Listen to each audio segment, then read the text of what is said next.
Good day guys and welcome back to the channel.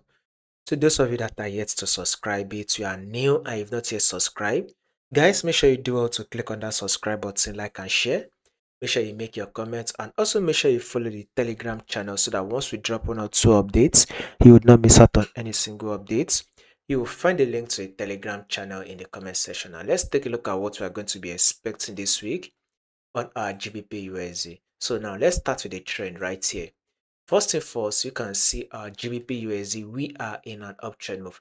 Now guys, pay attention to this movement. Here is a multiple rejection zone whereby markets comes to this level, we had the rejection, bounced up. Markets eventually came back again to tap this zone. We had a rejection again at this zone. Markets eventually, bounced up, right? Markets eventually then came back again to tap this zone.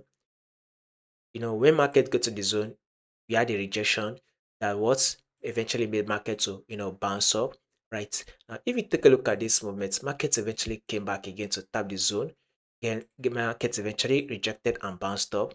Markets came back again to tap the zone, and we had a rejection that, made it to bounce up. Now, if you take a look at this movement that market has given us, you can see a series of higher high and an higher low that market has been giving us right here, as this is our high and here comes the higher low.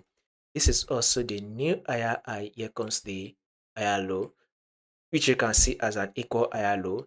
Then this mid market to push up to form a new higher high, and here comes the higher low. So with this higher low, we will be expecting market to eventually push up again to form a new higher high, thereby taking out this previous high. So what we can say is that a bullish move is what we should be expecting for the week on our GBP USD. So to those of you that are yet to subscribe, if you've not done that yet, make sure you do it to click on the subscribe button, like and share.